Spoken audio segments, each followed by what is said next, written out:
Halo pemirsa Cokro TV, pemilu memang masih 2 tahun lagi. Tapi dinamikanya sudah terasa sekali akhir-akhir ini.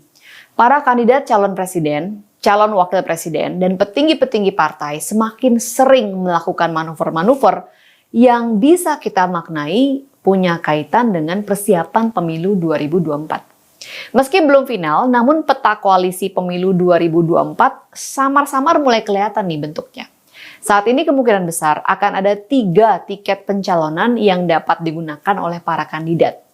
Tiket pertama adalah milik koalisi PDIP Gerindra yang konon sudah punya kesepakatan untuk maju bersama sejak beberapa tahun lalu.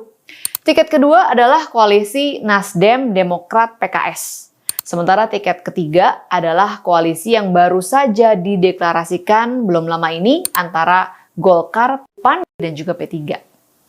Lalu siapa dong calon presiden dan wakil presidennya? Setidaknya selama 2-3 tahun terakhir, survei-survei nasional mencatat hanya ada 3 tokoh yang elektabilitasnya di atas 20%, yaitu Prabowo, Ganjar Pranowo, dan juga Anies Baswedan. Di luar 3 nama ini, elektabilitasnya tertinggal jauh. Perlu kita catat bahwa pemilu skala nasional beda dengan pilkada yang cakupannya hanya provinsi atau kabupaten dan kota madya. Kalau untuk pilkada masih mungkin mendongkrak elektabilitas dalam waktu singkat. Namun kalau bicara pemilu skala nasional, menaikkan elektabilitas seorang tokoh 10-20% dalam waktu singkat akan sulit sekali, kecuali ada peristiwa yang luar biasa. Kemarin ada media yang bertanya kepada saya, kemungkinan Ganjar dan Anies maju sebagai pasangan capres-cawapres. Kalau bicara hitungan di atas kertas, duet Ganjar-Anies bisa menjadi kekuatan yang sulit ditandingi oleh kandidat lainnya. Survei nasional dari lembaga-lembaga riset yang kredibel konsisten mencatat elektabilitas Ganjar selalu tertinggi. Sementara elektabilitas Anies meskipun masih di bawahnya Prabowo, namun ia mengantongi dukungan solid dari kelompok intoleran yang tadinya mendukung Prabowo di pemilu 2019.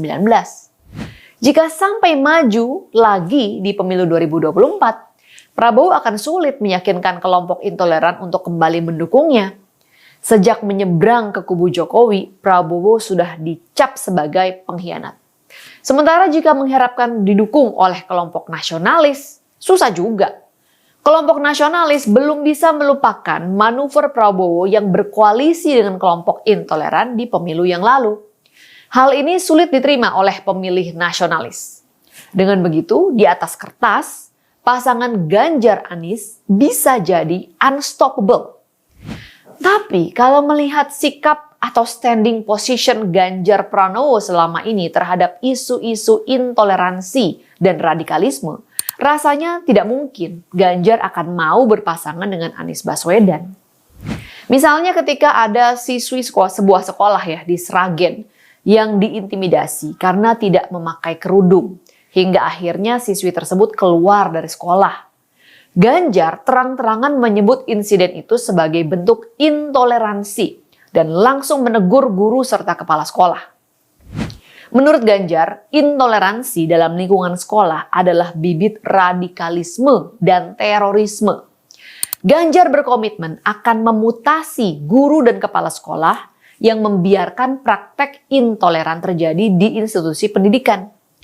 Soal pembangunan rumah ibadah pun Ganjar punya sikap yang jelas dan tegas bahwa tidak boleh ada umat beragama yang dipersulit apalagi dihalangi dalam menjalankan keyakinan agama dan kepercayaannya. Alhasil, umumnya pembangunan rumah ibadah lintas agama di Jawa Tengah cukup kondusif. Posisi Ganjar yang tidak mau berkompromi dan tidak memberi ruang terhadap intoleransi serta radikalisme sangat beda dengan Anies Baswedan. Sejarah mencatat, Anies justru memelihara kedekatan dan memanfaatkan kelompok intoleran untuk meraih kekuasaan. Di tengah memanasnya politik identitas jelang Pilkada DKI, Anies justru melakukan kunjungan ke markas FPI, organisasi yang dikenal kerap melakukan kekerasan dan perusakan rumah ibadah. Anies juga mendatangi Rizik Syihab ketika Rizik pulang ke Indonesia setelah lama tinggal di luar negeri. Anies memakai dalih dia ingin menjadi pemersatu atau sekedar silaturahmi.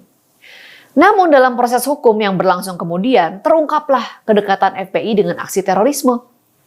Sejumlah simpatisan dan mantan anggota FPI diringkus Densus 88 karena diduga terkait terorisme. Di dalam salah satu persidangan kasus Munarman, bahkan ada seorang terpidana kasus terorisme yang juga anggota JAD memberi kesaksian bahwa dia pernah mengirimkan sejumlah anggota FPI ke ISIS. Perbedaan sikap antara Ganjar dan Anies terkait intoleransi merupakan jurang yang amat dalam yang rasanya tidak mungkin diseberangi. Oleh karenanya, saya meyakini Ganjar tidak akan mau berpasangan dengan Anies Baswedan. Lalu, Ganjar akan maju dengan siapa dan dari partai mana? Kita masih harus menunggu karena situasinya berubah terus. Kita akhiri dulu Sis Grace on Mic kali ini. Sampai jumpa lagi.